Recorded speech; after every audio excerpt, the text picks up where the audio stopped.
Welcome to Midwest Monster Fest, you guys. My money is on this being the only place in the United States and perhaps the world where you can discuss impaling someone on a hook in a church. So a round of applause for that. My name is Justin Beam. I'm with Shout Factory, Scream Factory, Fangoria, Famous Monsters, and a bunch of other things. And honored to be here, an Iowa filmmaker. I'm from Cedar Rapids area, and really love what these guys have put together here in the Quad Cities. And when I walked in, I was blown away by the turnout here. So thank you all for coming out. This is the first year event by fans, for fans, and I'm blown away by what the team has done. But the reason you're here, 3 people sitting on this stage. First of all, you know her as Pam in the Texas Chainsaw Massacre. Terry McMahon, ladies and gentlemen.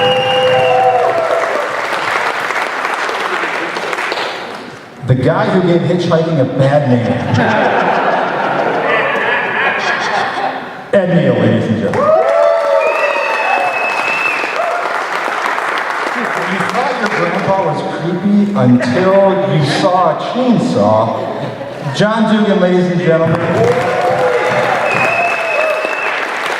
Who has been in more Chainsaw Massacre films than just about anybody else, by the way. So I want to start things off. We're going to have plenty of time for Q&A. We're going to sort of divide this in half here. So get your questions ready, start thinking about it.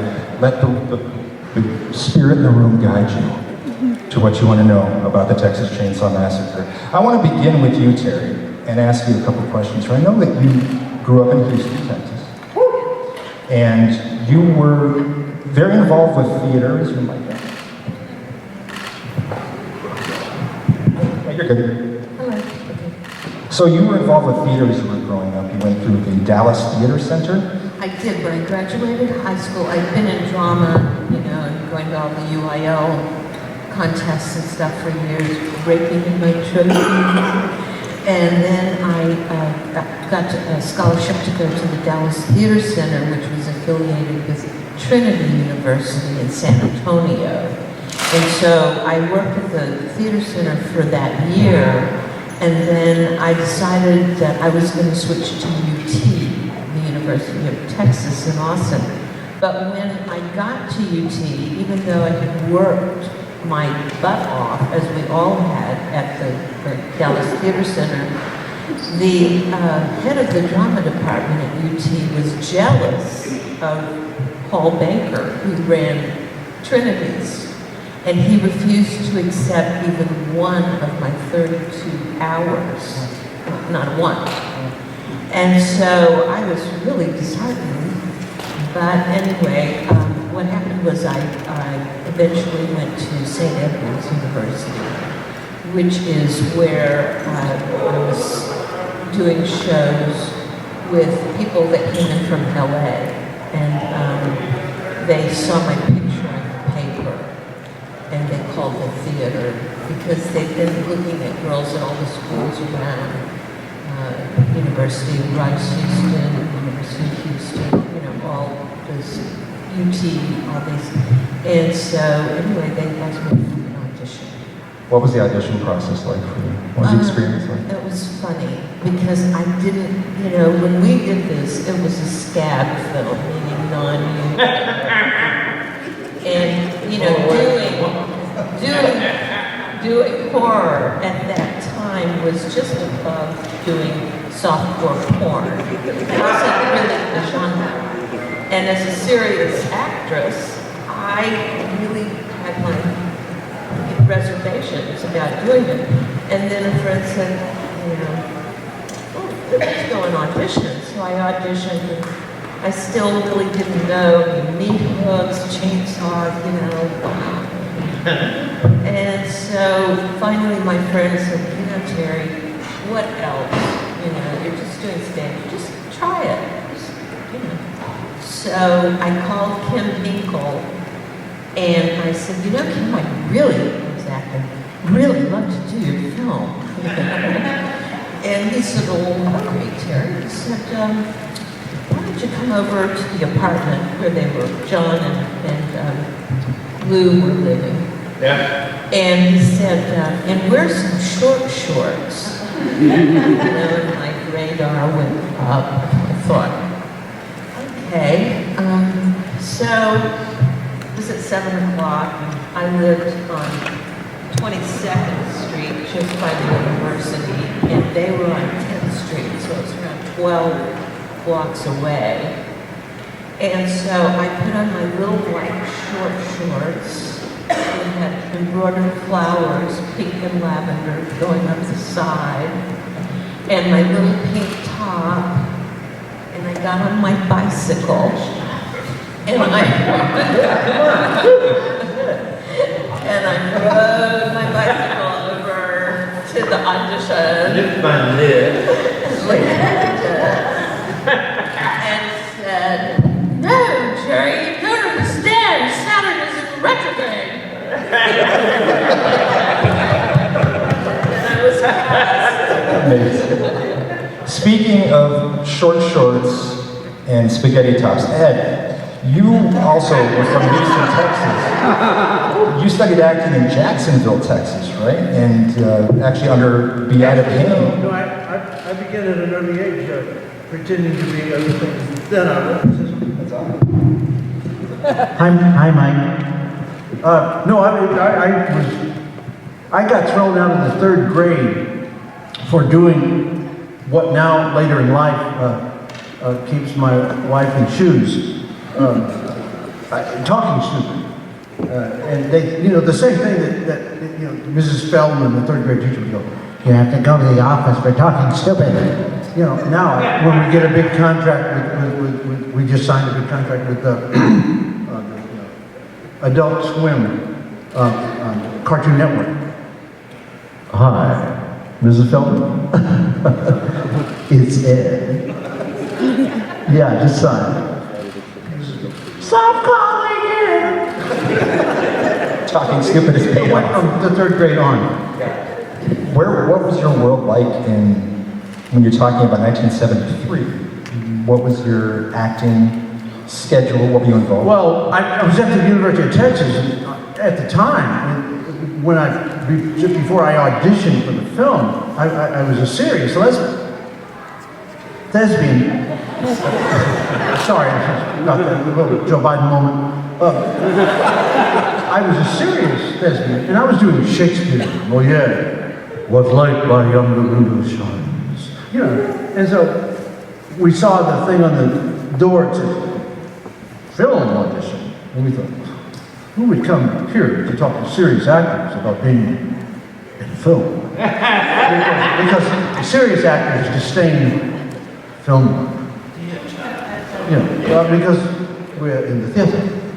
And so we thought, well, I'll just go in and I'll wind this yo-ho up. And Toby comes in, he has a little Clint Eastwood cigar. Hey, can you be weird? All my friends go to the floor and say, you have lucked upon the person you need to talk to. Go ahead, Ed. Be weird. So I was weird. And I channeled I have a nephew who's a paranoid schizophrenic for real. A real one. And so I just did all the stuff he does. Hoover over there. Thank you. So we wound him up. Here they come 3 days later with the contract and go, we have to have you on. I said, well, nobody will ever see this piece of crap. And here we are.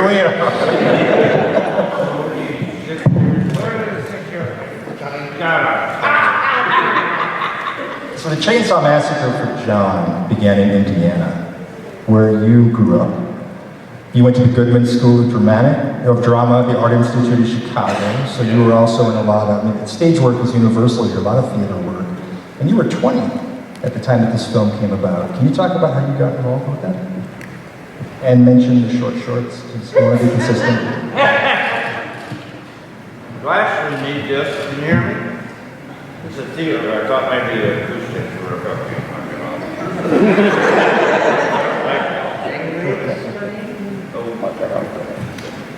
Hello? Is this thing? Sound good. Well, the short story is that Kim Hinkle was my brother-in-law. He was married to my sister. And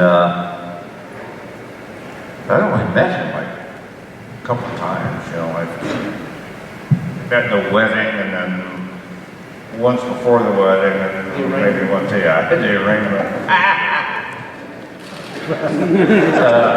Mine. So I was doing a children's play called A Taradiddle Tale for the summer at the Goodman Theater, and they would bus children in from the inner city, 2 shows a day, 6 days a week. We were dark on Monday. This theater was dark. And for I think I made like $170 a week for 12 shows. Something like that, but I was getting paid, you know, to act. And he asked if he called, said, "Hey man," it's the 70s, everybody talked like that. Hey man. Kim kind of like really still does. Totally understand. But he said, "Are you crazy?" And I said, "Yeah, of course I'm crazy. What do you need?" And he told me, and I said, "Well, okay." So I quit the play. I went in and talked to the producer, who was an old Russian woman from this like really established theater family. Her father had been in the theater, her mother had been in the theater. She was a Russian woman, but she had this accent. And she had one weird eye, like kind of shut up this way, and there was always some sort of like shit coming out of the corner. I like that you're grossed out by this, by the way. And I told her about the role. She said, and I'm not going to attempt to do her accent, but she said, "Roddy McDowell never would have done Planet of the Apes if he had not been an established actor first." So I said, "Cool." Then I guess I'm a little more, you know, adventurous than Roddy McDowell. You know, when you say that. So, you know, and then 3 weeks later I was in Texas, and then 3 weeks later I was on camera. So I wanted to talk about a couple of people that can't be with us here today. And the first one I want to mention is Gunnar Hansen. So everybody here had some time with Gunnar on set, and I know you guys had this family you developed over the years at conventions and different screenings is really special. And how you've all embraced it from the start. It's really been a beautiful thing. How long is this session? It's an hour. Oh, that's not going to get done. Johnny and Gunnar and I have stories. Yeah. I would love to hear. 1 hour. If you guys could each maybe share something about your experience over the years with Gunnar, maybe from the film, but also after too. He was a very special man. Also on Chainsaw 3D, came back, John, you got to see him on that. So yeah, I would love to hear that. So my funny story about Gunnar is that I knew him before we began filming. Gunnar was my boyfriend George's roommate, housemate. And I met Gunnar and he began coaxing George to go out and pick up other girls, you know, and go drinking. And so I really didn't like this roommate of my boyfriend's, Gunnar. You know, I developed a hatred for him and he for me. We were not fans of one another. And after a year of dating George, and George going out with anyone to pick up chicks, you know, I really was fed up with George, and I said, I'm gonna break it up. So I thought, oh, good, I will never have to see that asshole Gunnar again. So, a year and a half later, I'm cast in this film, The Texas Head Cheese, it's called, working title. And it's the first day, and we're signing our contracts in the old unair-conditioned RV that, you know, is pulled up in Quick Hill. And I'm in my little red short shorts and my backless, you know, whatever. And my sandals had hurt me through the whole thing. And Kim says, Terry, I'd like for you to meet Leatherface. And so I go, oh. And I start walking toward this large man with curly hair with his back to me. And I get just even with Gunnar, who is as tall sitting down as I am standing up. And I look at him, and he looks at me, and immediately we both go, what are you doing here? And I thought, I would never be rid of Gunnar Hansen. But we went out for coffee, and we decided to put George behind us. And I was happy to find out that George had screwed Gunnar over and owed him money. I was like, karma, So that's my, But one other thing, when the guys were all out on the road during the 90s and late 80s, I wasn't out. I was running my little flower business in Austin. Gunnar would come over and get me to sign pictures, and he'd pay me $5 a signature. And then he would go off and sell them when they would go to shows. And so I was fine with that because I loved my anonymity. It was just all great, no problem. And I think Gunnar, when I first came out, I think he was kind of pissed off that he ever told me, to come out. Because I hadn't ever been out, so I had long lines at my first show, and Gunnar's like, maybe it wasn't such a good idea to get Terry out. But they were actually all glad because they were sick of telling everyone, I don't know why she won't do these shows. We have no idea. None of us have talked to her. So. And she won't owe me the red shorts anymore. I knew it. Guys gotta work. What happened? Where are they? I feel now. Oh.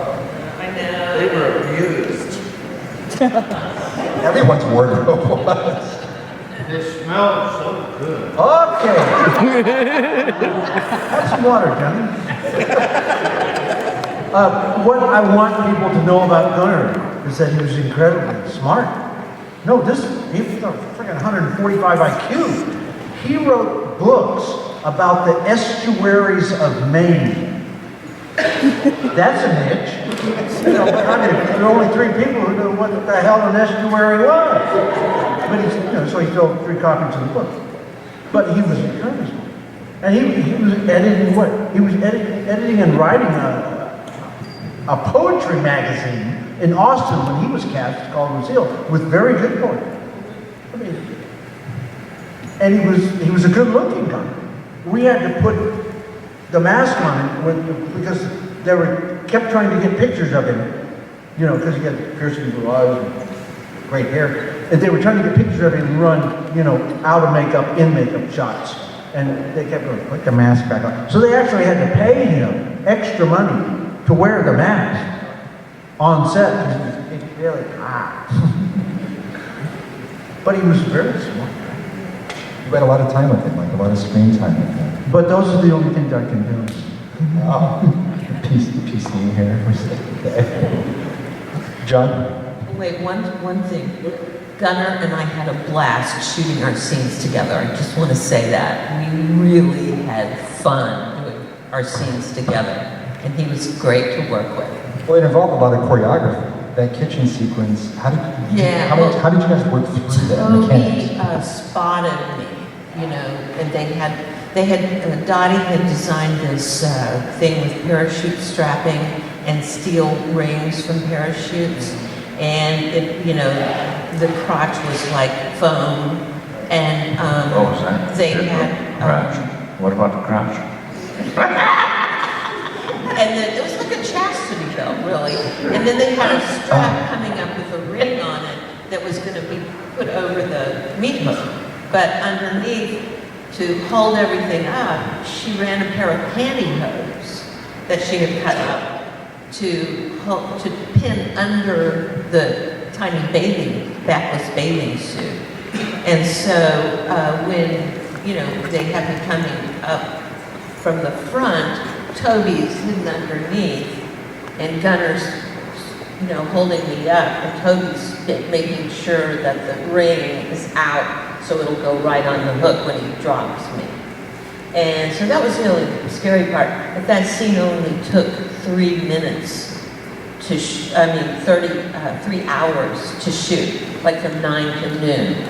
And when lunch came, it was really cool because everybody had come, like everybody was on the set, even the actors that weren't, because we were all kind of curious, what's going to happen? And Toby had said to me the day before, Julia, yes, I know what you're going to do in the meeting scene.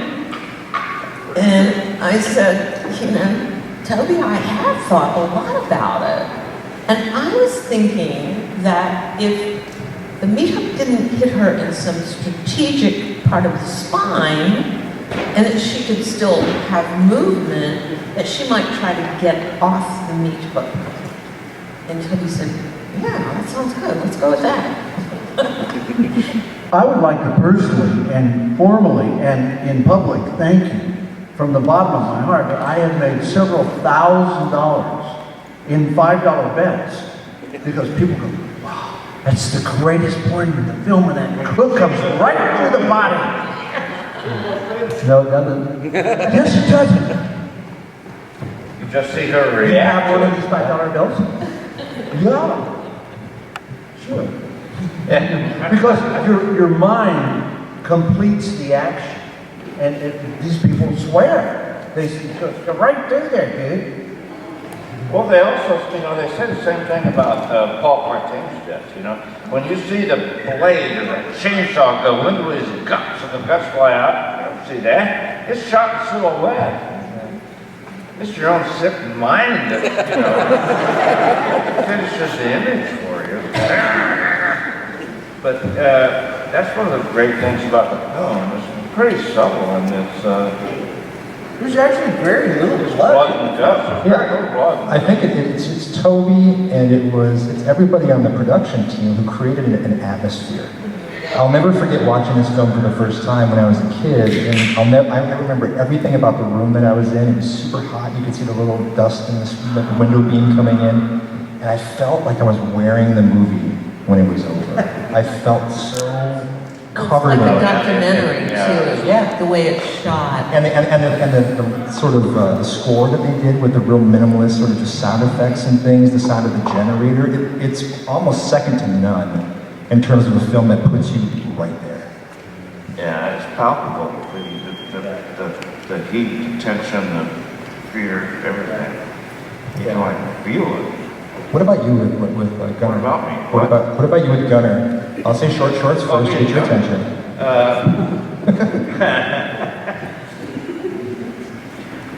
Does anyone have some extra meds? I'm an old sick man. I know. With a hammer.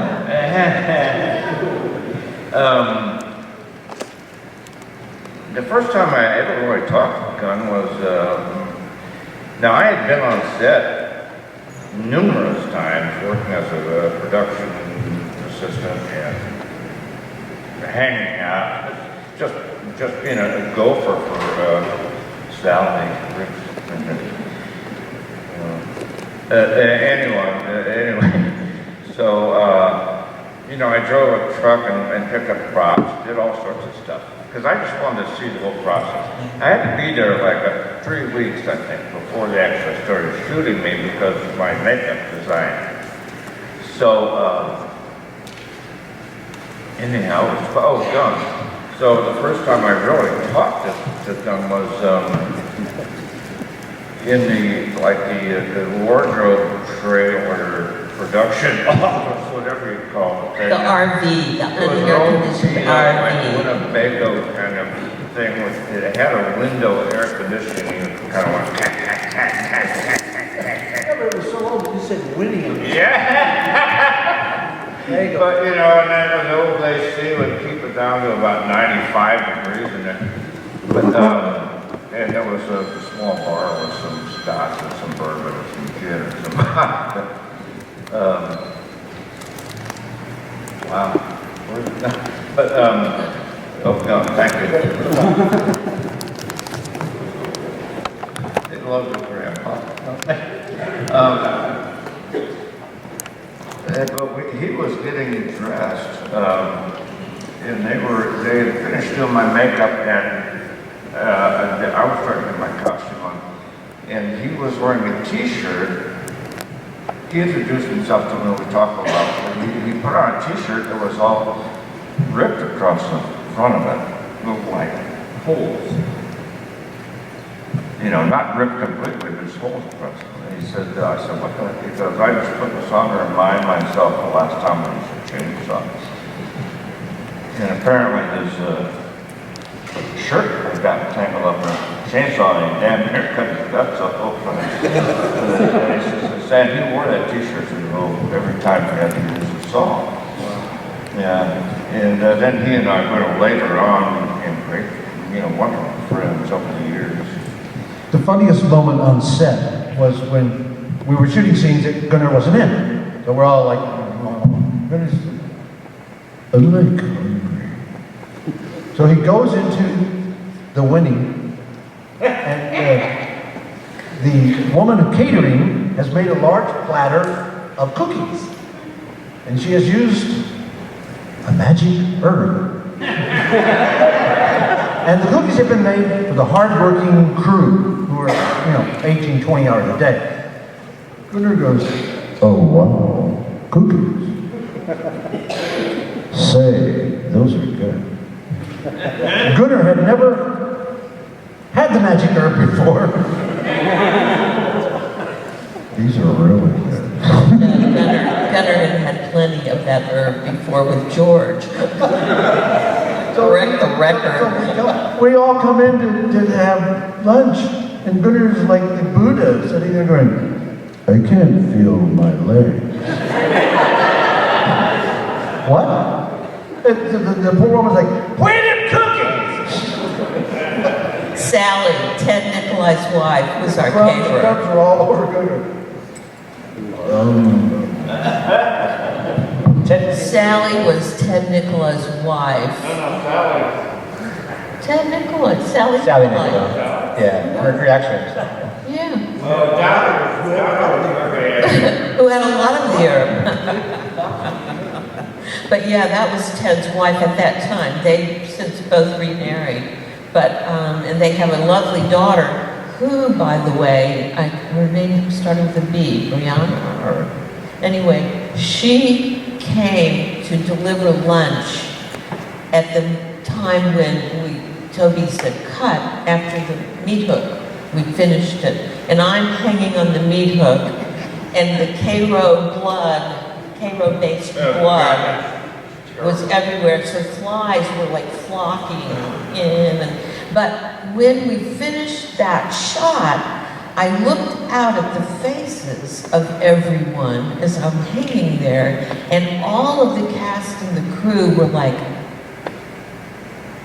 and we all, I believe at that moment, we all thought, we might have something. Because we didn't know what we were going to do with this meat hook scene. I mean, really, that was out there. Rod Steiger had been on one. But it was the first time I kind of thought, to myself anyway, gee, I'm really feeling this film. Because, like, the scenes in the van were disjointed, and, it was hot, and they had me running through the field with Kirk, and they, anyway, it wasn't until that moment for me that I went, yeah. I'm thinking. Ted Nicolau, it's interesting. Ted Nicolau did sound on this, and Ted went on to be Full Moon Features legend. You guys, who in here knows the Subspecies films? Oh yeah, right. So Ted, he continues. He's shooting a film right now as part of their Deadly 10. The van in this film was actually Ted's van. So the white, the famous Ford that's in the film was the E100 Club Wagon was his, and he was, because they're like, we need a van. He's like, well, use mine. Do you know where he is in the van when we shot the scene? That's good. He's behind me, over my left shoulder, on the floor. with a blanket over him with a Nagra on his, a recorder on his chest doing Nagra. Yeah, in the back. Whole blanket in the hot van. In the back of the van, that you would have Toby, Ted, and Daniel Pearl, the cameraman. And so then you had the 5 actors, or 6, right? Wait, there were 4 or 5, and then when we had the hitchhiker, there would be 6. Yeah, that's it. Okay, and then, so that would be 9 people in a van with the windows up. And you were with us only a day and a half, I believe, in the van, right? But the rest of us were in there for 3.5 days, and that van would be in the high, hot sun, and they'd open the door, you know, when we finally get enough that Toby had, you know, and they'd open the door to the van, and the actors would just pile out and fall down breathing, and then you'd get Ted from under the blanket, and Daniel, all of them in the back. I mean, it was brutal, but we couldn't have the windows down because of the sound, you know, the noise, the road noise. And so that's why when we talked for years about how brutal it was, I finally came to a point where I said, you know what? We were having the time of our lives. We were acting. And poor Danny. In a movie. But poor Danny is, you know, he can't move because he's right over my shoulder, and you could have seen the thing moving around. Try not to move. Oh, okay. I mean, just there. Can I move now? No. We'll get to questions in just a second, but I did want to touch on Marilyn. Right. Obviously, it's unfortunate Marilyn can't be with us, and if you guys could, I mean, the heart of this film in many ways sort of hangs with her, and she carries it through some incredibly intense sequences. You guys all had a chance to work with her. What was that like? Well, when we were first on it, Marilyn was constantly helping me with my makeup, and, you know, at that time, at that age, we were competitive actresses. And so I would say that our relationship then, because she would always go off and sit in the producer's Lincoln or whatever it was, in the air conditioning, while the rest of us sat out on the set, you know. And so we were kind of jealous, but you know, that MAB in the company is Marilyn Ann Burns. No? Right. And you know that Bill is Marilyn's brother. And after Marilyn died, somebody had put in another middle name for Marilyn, and I said, I saw this, but I don't know if it's true. And Bill popped up and he said, Marilyn didn't have a middle name. But I have been told that MAB was for Marilyn Ann Burns. They set a dummy company up. Right. And they funneled everything through Marilyn because she would sign anything. And she didn't even know what she was signing. But signing, okay. She was so naive. Yeah, but she was one of the sweetest women ever. Ever. And people say, well, what's it like as an actor when who you want to have around you? Talented people. Because it's very easy to play off of a really talented person, and that's what she was. So it made our scenes easier. You know, get us through this one, okay. She was wonderful fun to work with in scenes. I mean, those scenes in the van, she and I would play off of one another. There wasn't this open rivalry, but it was just what happened at that age with actors at that time, because there was no cable, there were no Indie Film Spirit Awards, and, you know, it was tough, and you were competitive at that age. But when I came back out and joined everybody in 2008, it was Marilyn that came up to me at the table, and she said, how you doing? And, you know, she wanted me to be there. And she said, let's take a break. And so we took a break, and we went up to my hotel room, and we had a glass of wine together, and we had, I had a dream. and she looked over at me, and she said, so, because she really wanted me to be out, you know, and wanted me to be doing well and making money and come with them on this adventure. And so I said, well, I don't know. I said, Ken and Myra took my money to their room, and they're counting it in the room. Ooh, don't get me And started. she looked at me and she said, "They're what?" And that's not Marilyn's voice normally, you know. And I said, "Yeah, Ken and Myra are counting my money in their room, you know." And then she came back and she told Ed, and then Ed said, "They're what?" And then Gunnar found out because he had recommended them to me, and he said, "What?" And everybody just came unglued. So we'll never know how much I really made at Monster Mania, you know? But anyway, she and I became very close.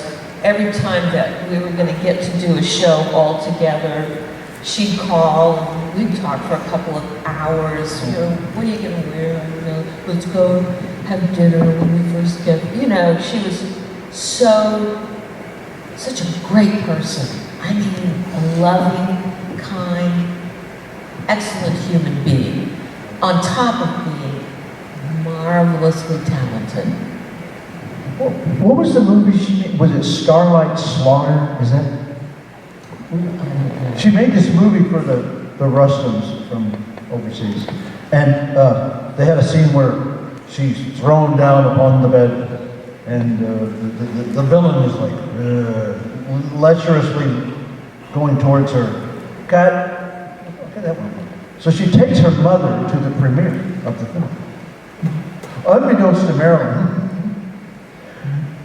they have added a scene where the camera is underneath the bed looking up. They've taken the mattress off of the bed, and this rather ornate bottom comes flopping down on top of the springs, and the camera can see this. Marilyn, and then the guy commences to simulate strange things.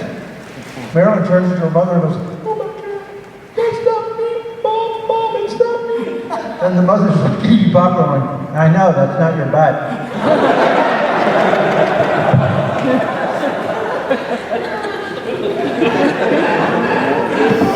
John, you hit That's a first.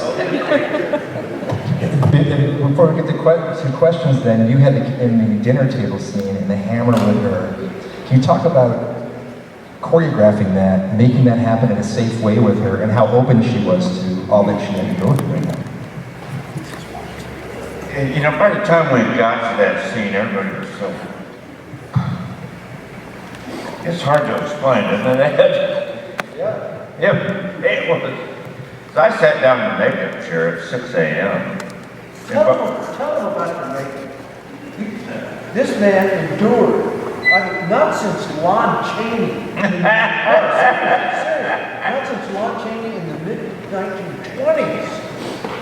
Tell him what you well, the whole process, they took a whole, a negative of my face, which takes a while, and you're like blind and, laying there. Then they make a positive out of the neg, and then he took the positive and sculpted and aged me essentially with wax. And he was a really talented guy. He was he was a cosmetic surgeon. He was a photographer, a sculptor, and an artist, and talented in all those things. He was a photographer for Penthouse magazine for 30 years, and he did a lot of stuff. And a beautiful home in the Rocky Hills on the north side of Austin, and oh my God, he was so proud of his house. It was kind of a Frank Lloyd Wright-looking, prairie style home, set in just great. Anyway, he showed me the whole house the first time I was there, and his he had a concrete and tile swimming pool, really nice, in the back. With the back part was just a hill, And the master bedroom suite, I know I'm digressing here, but tough. I'm old. The master bedroom suite had a sliding glass door and a diving platform on the second floor over the deep end of the pool. So he could get up in the morning, roll out of bed, open the door, and dive into the pool. Oh, I thought, man, if I ever get stinking rich, I'm going to have me one of these things, you know. But, so anyway, it did a negative and a positive, and he aged it because he was a plastic surgeon, just aged it. And then made several latex masks, essentially, on top of that. And then those were, that, you know, the mask was cut into pieces, sections, you know, this way, upper lip, this way. And then there was the skull cap. And it took, the first time we put it on, it took 7 hours to put it on, and then we worked for about 12. The second time, they got it down to about 5 hours because they knew what they were doing. It was Dr. Barnes and Dottie Pearl, the late great Dorothy Pearl. And it took them about 5 hours to put it on. And then I had to work for like 26 or something like that. So it was pretty tough. Now, working with Marilyn and that scene, the whole finger sucking, hammer scene, everything, it was just, by that time, you know, we'd been at it for a long time. And it was just miserable conditions, and I was very uncomfortable. And it just, you know, in retrospect, it added to the whole, one of the reasons, that's one of the greatest scenes ever filmed in a horror film, besides your meat hook scene, by the way. And of course, everything you've ever done in your whole life. She walks underneath the So swing. beautiful. That's just I love you so much. But,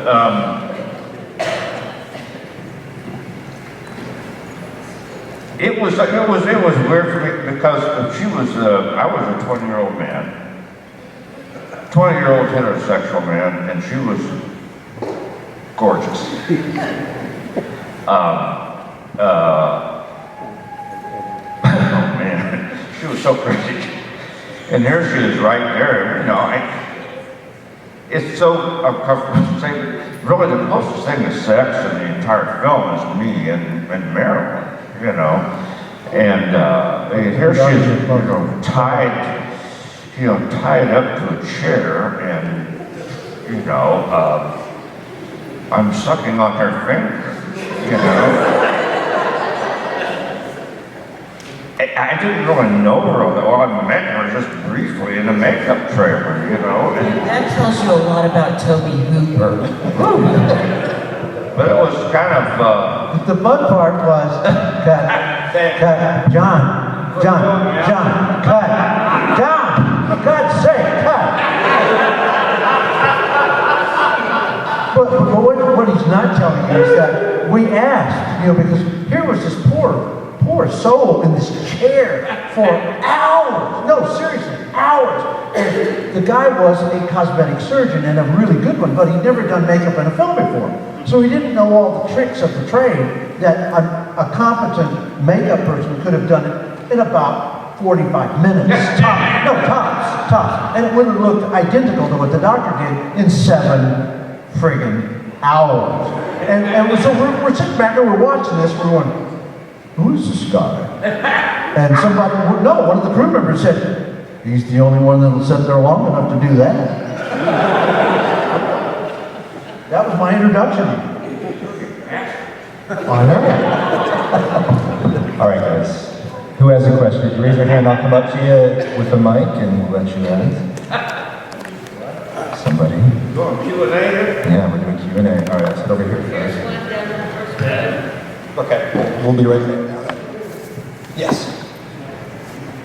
All right, so this is a random question.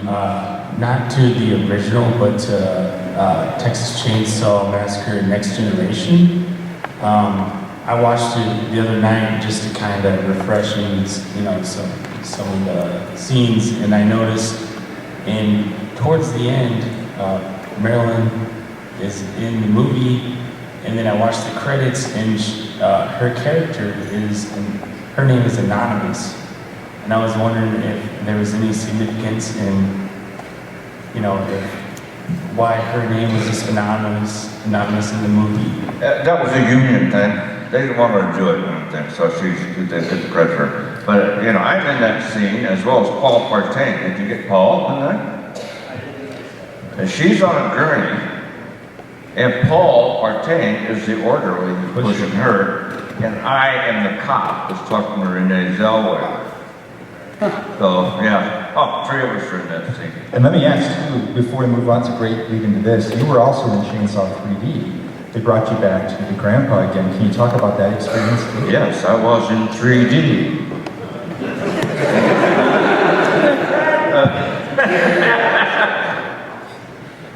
I'm sorry, what'd you ask me? What was it? I did a big feature for, there's an official Chainsaw Massacre magazine coming out, and I did an interview with the director on that picture.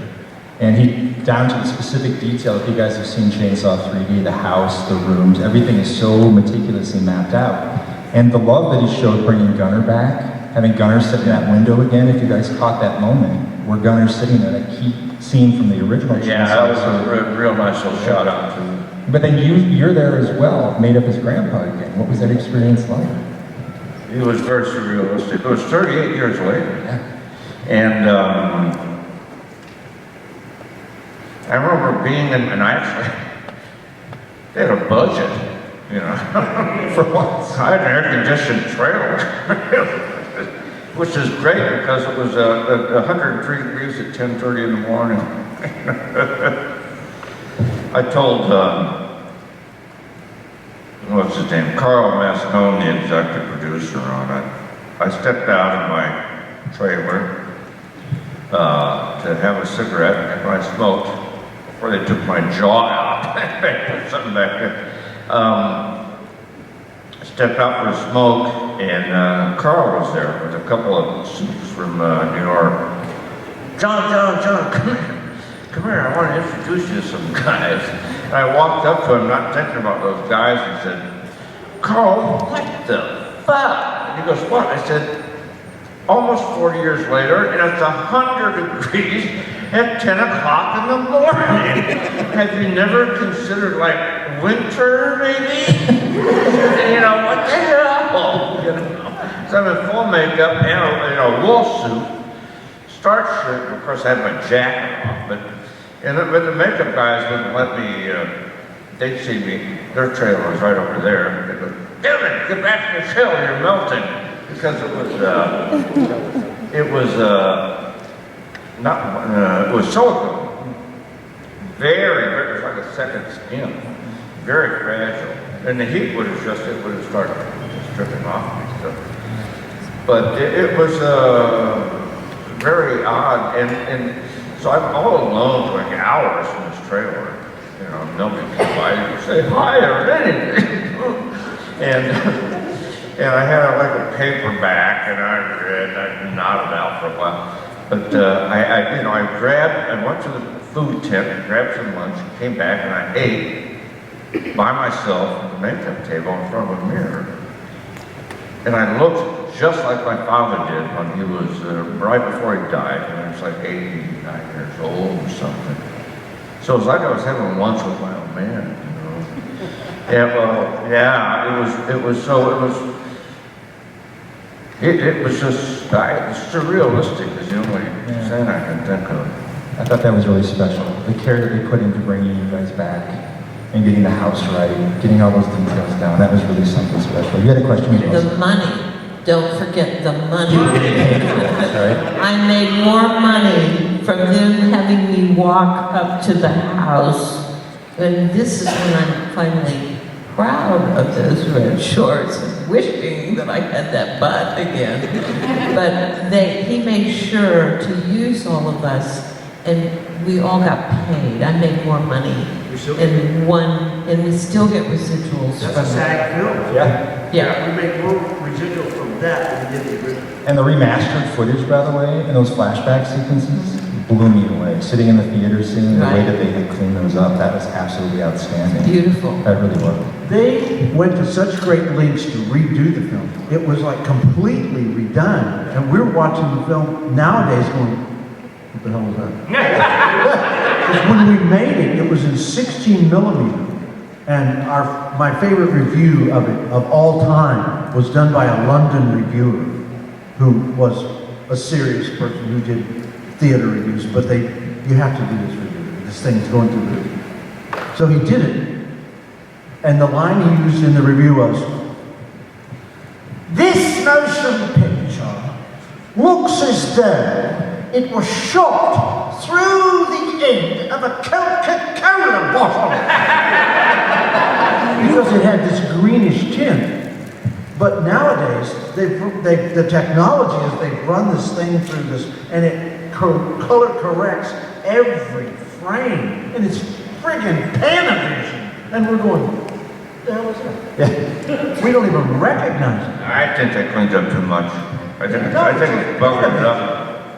We had cameras that were stolen, basically, from the RTF department at UT, that they had to put labels over it where it said RTF, UT, drama. So because and people were checking them out and to go do their graduate film. But we're No, using it was the summer, the film department was closed, No, there was a guy doing but Daniel Pearl had keys to, he was, He stole them. yeah. And put him in Ted's van. So he essentially, just So took that's it. what we shot the film with. Worn out. What did you what is it? No, they were Japanese cameras, I can't remember the name of them. I just saw him, I was just with the long. Well, there is something to be said about that grainy look. It's the same thing with the Friday the 13th, for example. You clean that up too much, and it's like, or Sleepaway Camp. I did the Sleepaway Camp Blu-ray, and I looked at the master, and I'm like, we're giving away who the killer is here. Because it's so clean now, you can totally see in the silhouette. Oh, yeah. Yeah, okay. Another question for you. Do you guys feel that, like, the heat, and you said you were uncomfortable with the scene, that fed into the movie? Like, it made you better act? Like, God, I'm so hot, I've been up for 26 hours, I'm tired, like, I'm almost mentally exhausted to the point where I'm I'll give you the crazy. short version. The stuff in front of us in the dinner scene is, in a real movie, you have 3 copies of something that the prop department has made, and they're made out of plastic, and they're painted so that they look real, because there's nothing that can go wrong with them, and if they need a new one, they've got one ready to go. In our movie, it's low budget movie making, they use some sausage that's been left over from lunch 3 days ago. It's now on a plate in front of us, in front of lights, the windows and doors are shut, and the sausage is decomposing for real at an accelerated rate. We're like, the sausage plates are right in front of us. We're right here. And the fumes, you can see, if you look closely like this, in the film, you can see the fumes coming as they decompose. Now, I'm going from the smack. Toby and the producer on the other side of the camera going, wow, Ed's doing great.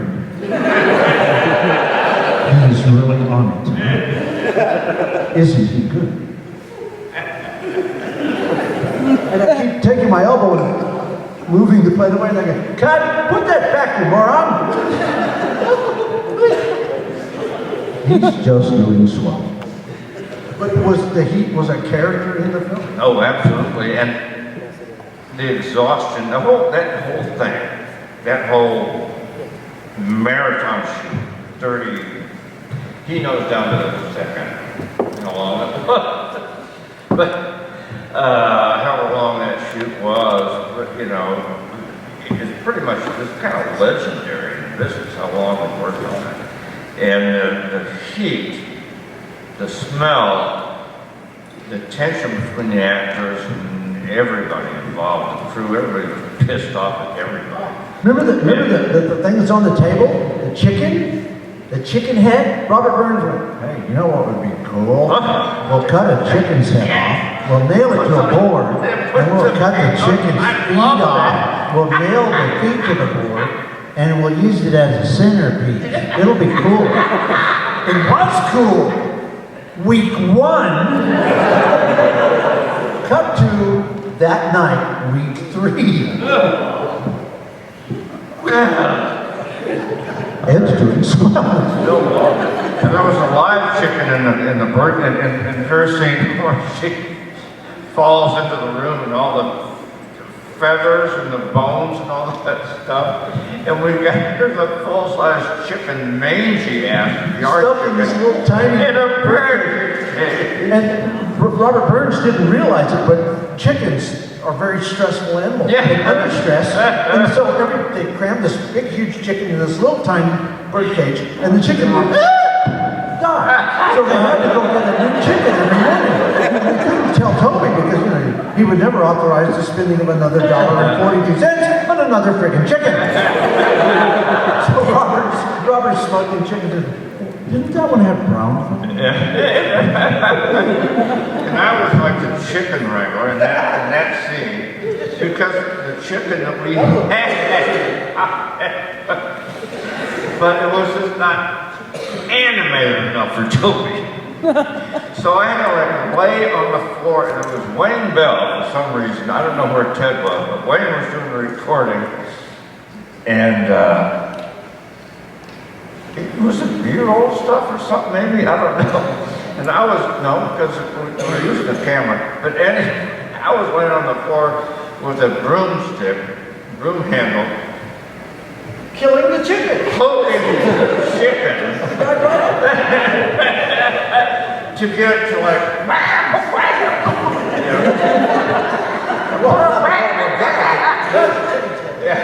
Not a union film. because the chicken just wouldn't. The chicken was just like, You know those things at the end of films that you always see? No animals were harmed. We didn't have that. We killed 50 damn chickens. A couple of actors, I think. all We didn't have that. The SPCA was not on our film. Sally was a vegetarian cook, so you don't have to worry about the chicken. That was your least favorite Food was scene, very good. Terry? That was your least favorite scene. What is it? What? You said that was your least favorite scene. Oh, I hate, I've always loved animals. I just didn't realize I was going to finally become a vegetarian. And finally, about 2013, I became a vegetarian.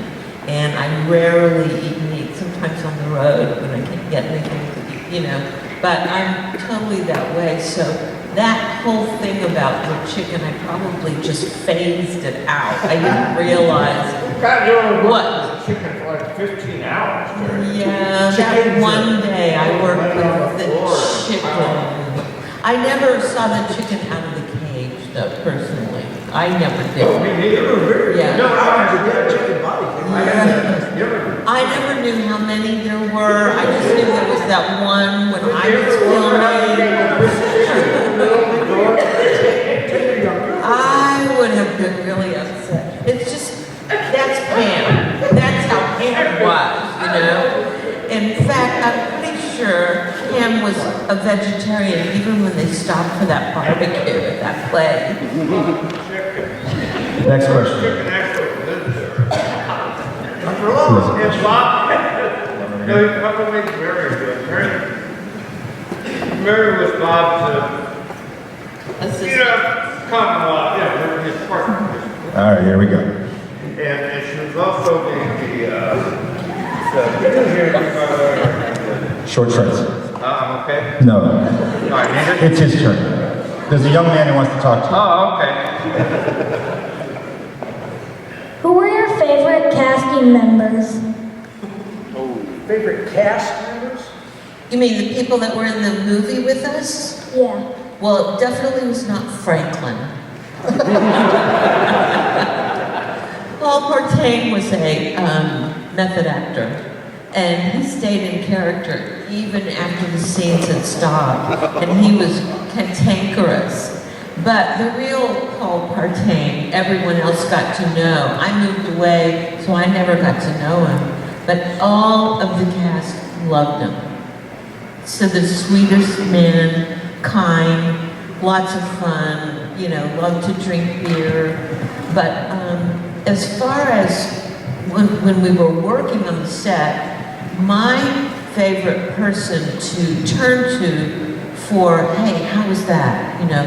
Because Toby nor Kim were particularly, they weren't actor-oriented, really. And so I never turned to Kim to say, was that good? Was that, you know? I turned to Lou Perriman, who was Toby's, Daniel's assistant on the camera. And he would always, he'd go, yeah. Or, you know, or he would let us know what the problems were. He was a great communicator, fun, big-hearted guy.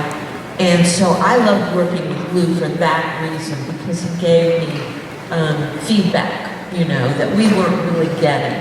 And then Bill and I, Bill Vale, who played Kirk, he and I decided after the first day or two that we were just going to get together and do all of our, what do you call it, character, you know, who were our characters, what had we...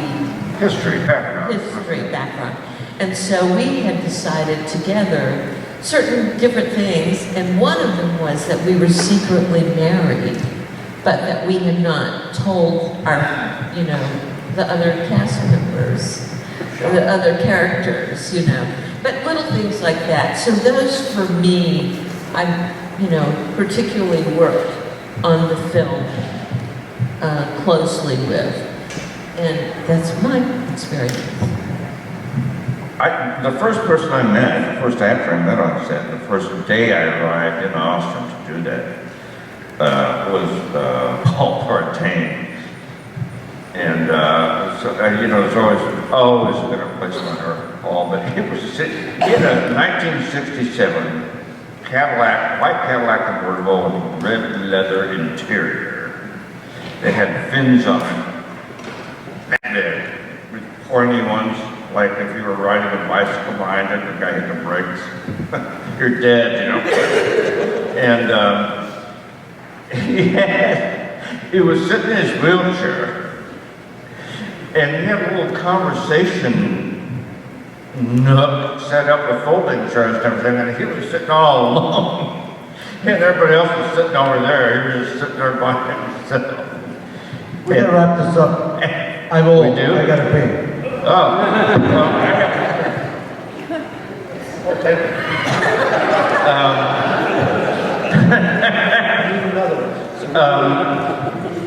And he, you know, they said, hey, you know, sideline over here, partner, grab yourself something to drink. You know, the hood, the trunk open, and a huge cooler. It was all iced down bottles of Coca-Cola and Budweiser, cans of Budweiser. So I grabbed a beer at 7 in the morning. I just got off a plane from Chicago and sat down and talked. So he, you know, he's always had a place in my heart. But Jim Seedow. I was a young actor. I was still in theater school. I was between my second and third year in theater school that summer, and to watch Jim Seedow work and how seriously he took what we were doing was an inspiration to me, really. Look what your brother did to that door! But, you know, between takes, he was sitting with his script, making notes in the margin. You know, everybody else was standing around talking. He was, you know, glasses on, working. Thank you guys so much for your time up here today. Everybody, thank you for coming to the panel. We're doing a photo op across the hall. So if you want to head over there for a photo op now, they'll meet you there.